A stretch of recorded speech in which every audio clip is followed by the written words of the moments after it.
I've been wanting to install a set of fog lights on the silver car for quite some time.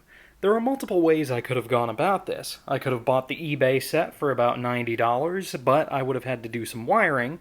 I could have spent over $200 on an OEM kit, but I didn't want to do that either. I took the third way out. I'm just gonna steal them from my other car. Since all Mazda2 Sports were pre-wired for fog lights from the factory, all I had to do was take the essentials from the Touring. The main switch, of course, the two shrouds, and the two fog lights. The rest is a plug-and-play deal. It's really easy. Removing all that from the green car was a lot easier than I thought it would be. All I needed were my Phillips and flathead screwdrivers. 5 plastic clips hold the shroud in place, as well as 3 metal screws for the fog light assembly. Ironically, I thought that this was just going to be one piece that came out all together, but they're completely independent of one another. You've got to pull the fog light assembly first so that you can get to all the clips for the shroud. It's the same deal on the driver's side, but it's a little more complicated because of this fluid reservoir back there, so you've got to pull the bumper a little bit and the fender liner so that you can get to all the hardware, but it doesn't make it any more complicated, just a little bit more time-consuming. In order to remove the main switch, all I had to do was lower the steering column as far as it can go, pop my flathead in here, separate these two plastic panels. I had to undo the plastic clip that holds the stalk in, and just unplug it. It's just that simple. Time to do it again on this car. I don't feel like getting back on the ground again just yet. Let's do the switch.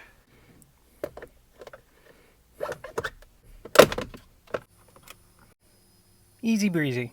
When plugging the switch back in, it helps to take a pair of pliers, grab the cord for the plug, just to make it a little bit easier to plug it back in. Easy enough? Down we go. Once underneath, you're just going to have to undo these 2 screws on the bottom portion of the splash guard, just to get it out of the way. See what I mean by pre-wired? Just plugs right back into the blank plastic, isn't that funny? There we are. Easiest step in the whole process. Before I install these fog lights, though, I'm gonna rice them up a bit. Not perfect, but it'll do the job. Who cares?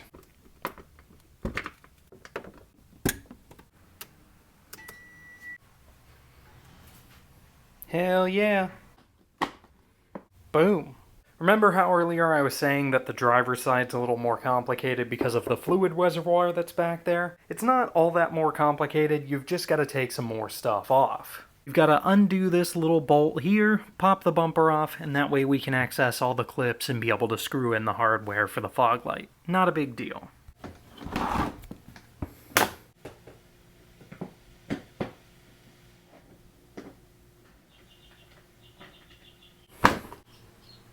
Both cars are buttoned up. Now all that's left is to enjoy the fruits of my labor.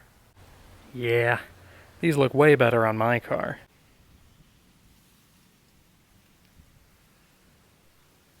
And in the dark. Yes. So there you have it, folks. That's how you install fog lights on a Mazda 2 that wasn't equipped with them from the factory. This is a super simple hand tools job, and I didn't show you every little nut and bolt step, but I don't have to. Everything included in the video is what you need to know, and the rest is common sense. As I said earlier, there are a couple ways you can go about this. You can get the eBay kit or the OEM kit, but what a lot of people do to save money and have a nice interplay between the two is they buy the eBay kit for the lights and the shrouds, and then they'll buy an OEM turn signal stock so that they have the nice fog light switch and don't have to do any wiring. That's definitely something to consider if you don't have the luxury of owning one of each trim level like I do. That's it for me this time. I hope you all have enjoyed this one. Thank you all so much for watching and subscribing. I'll see you guys in the next one. After 800 outro takes, I've earned myself this beer.